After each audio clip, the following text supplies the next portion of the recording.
Hello guys, आज फिर से हम मिल रहे हैं। फिर से हम पढ़ने जा रहे हैं 9th स्टैंडर्ड का पोएम वाला पोर्शन। चैप्टर्स हम फिनिश कर चुके हैं।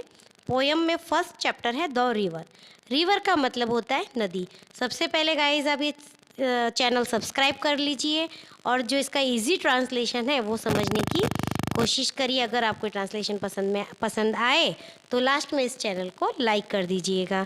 सबसे पहले आप सब्सक्राइब जरूर करिएगा, भूलिएगा मत। Okay, let's we start this chapter the river. नदी।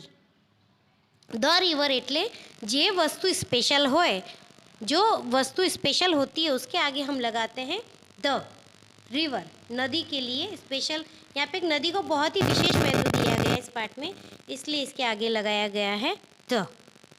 रिवर रिवर लिटिल रिवर, नदी नदी छोटी सी नदी। Bright you sparkle on your way, अपने रास्ते पे चमकती जाती बहती रहती है। Over the yellow pebbles dancing, और जो नदी के अंदर पीले पीले रंग के पत्थर होते हैं उसके ऊपर नदी नाचती हुई निकलती है, नाचती गाती हुई चली जा रही है। Through the flowers and foliage glancing, और इसके अंदर से फ्लावर्स जो क्या है चमक रहे हैं, पत्ते क्या है चमक रहे हैं। Like a child at play, ऐसा लग रहा है छोटे बच्चे की तरह नदी खेल रही है, खेलती कूदती हुई आगे बह रही है। देखा है बच्चों कभी आपने नदी को?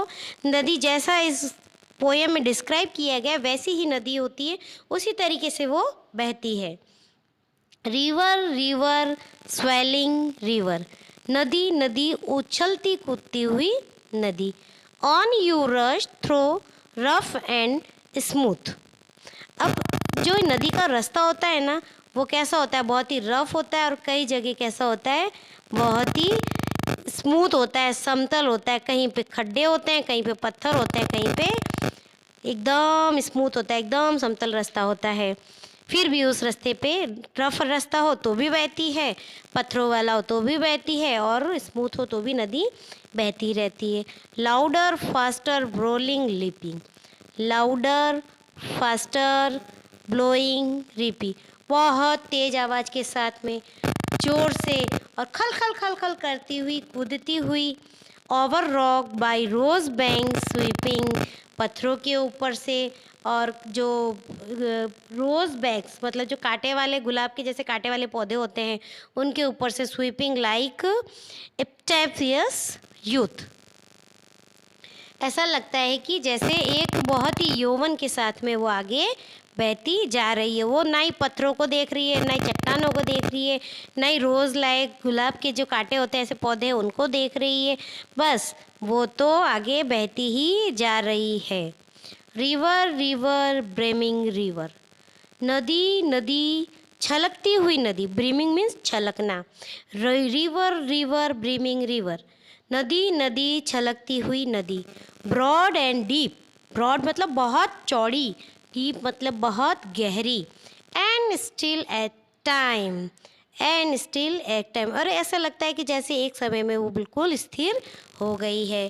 Seeming still yet still in motion, कभी ऐसा लगता है कि वो स्थिर है तो कभी ऐसा लगता है कि वो बहती हुई है। मोशन मतलब गति कर रही है।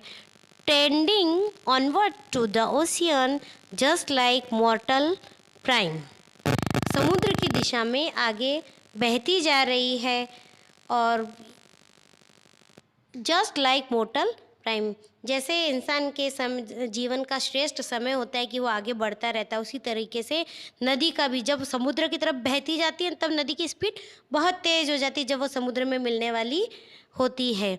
इसी समय में जैसे किसी इंसान का बहुत ही अच्छा टाइम होता है तो कैसे फटाफट फटाफट आगे उसकी लाइफ बढ़ती जाती है, उसी तरीके से नदी जब समुद्र में मिलने वाली होती है ये इसके लिए सबसे बेहतरीन टाइम होता है, और ये सब फटाफट फटाफट आगे बहती है। रिवर रिवर हेडलॉन्ग रिवर, नदी नदी बहुत तेज गति वाली नदी। हेडलॉन्ग रिवर मतलब अब जो अपने हेड पे पहुंचने वाली है, बिल्कुल ऐसी रिवर जिसकी गति बहुत ही ज़्यादा हो गई है, fast. Down you dash into the sea, अब वो क्या कर रही है, दरिया में समा गई है। सी दैट लाइन हाथ नेवर साउंडेड, जिसकी जो दरिया है वो बहुत ही गहरा होता है और उस गहरे दरिए में वो समा गई है। सी दैट सेल हाथ नेवर राउंडेड, जिसका प्रवास जो है वो निरंतर है, जो दरिया है वो हमेशा बहता रहता है, उस दरिए के अंदर नदी समा गई है। Like alter eternity, like eternity, जैसे कि अब उस नदी का अंत समय आ गया है, अनंत काल आ गया। एटर्निटी का मतलब अंतिम समय।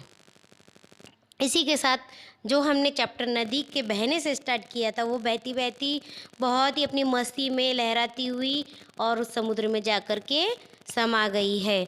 ये तो हुआ हमारे चैप्टर का ट्रांसलेशन। अच्छा बच्चों, आपको ये ट्रांसलेशन अच्छे से समझ में आया? अब हम करेंगे इसकी एक्सरसाइज।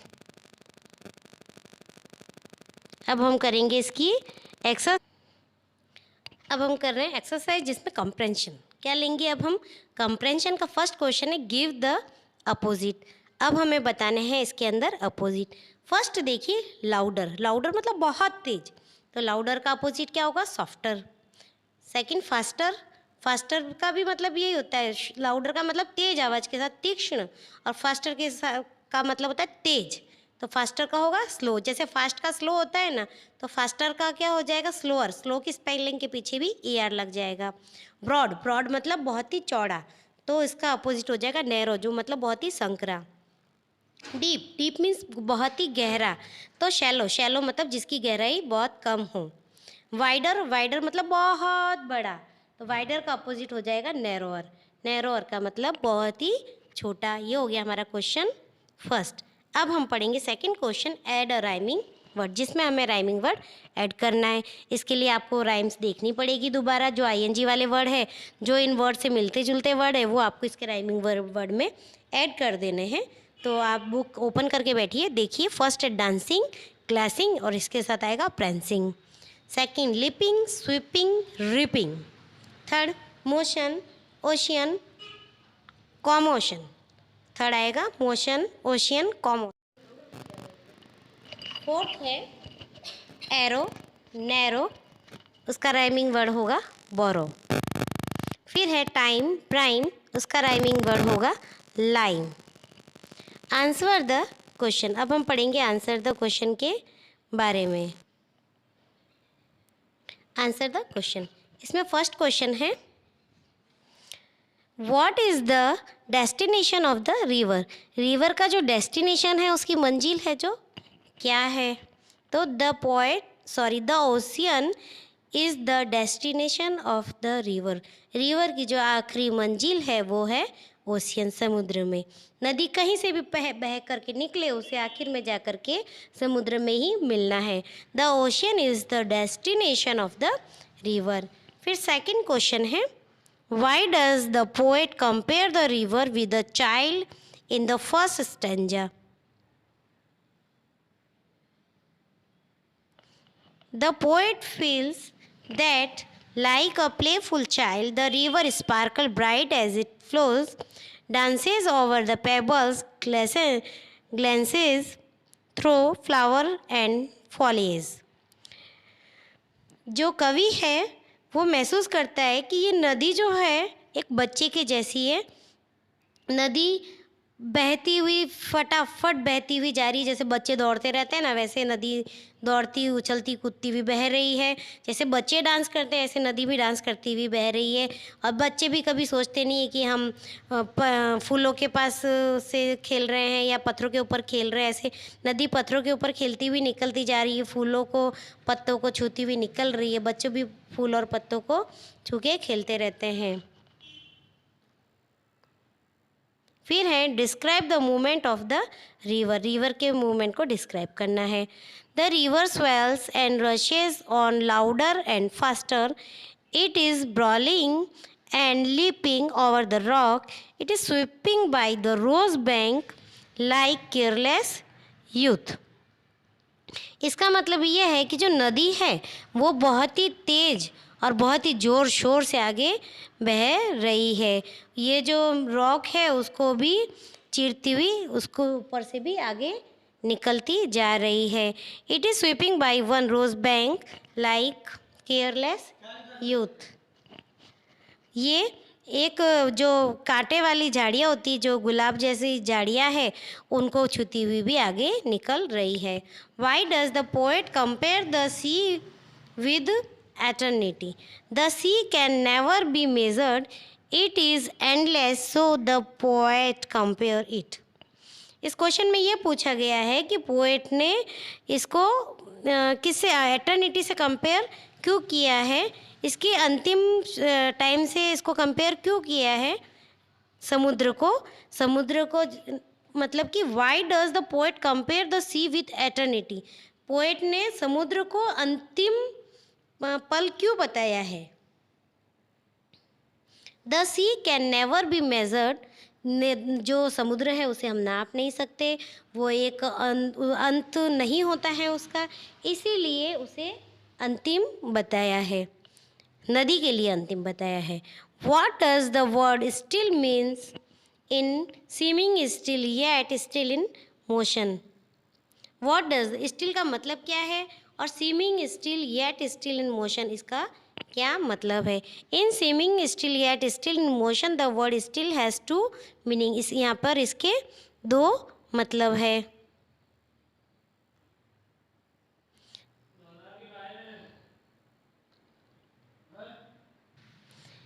दो मतलब है। इसका मतलब ये है कि कभी ऐसा लगता है कि नदी रुकी हुई है और कभी ऐसा लगता है कि नदी गतिशील है, नदी बह रही है। इसी के साथ हमारा ये चैप्टर फिनिश होता है और मिलेंगे हम नेक्स्ट चैप्टर में। अगर आपको ये चैप्टर समझ में आया हो तो इसे लाइक करिए और इस चैनल को सब्सक्राइब कर लीजिए, ताकि नेक्स्ट चैप्टर में हम आपको और भी अच्छे से दूसरी वाली पोएम एक्सप्लेन कर सके। आपकी दूसरी पोएम का नाम है द यूज़फुल प्लो।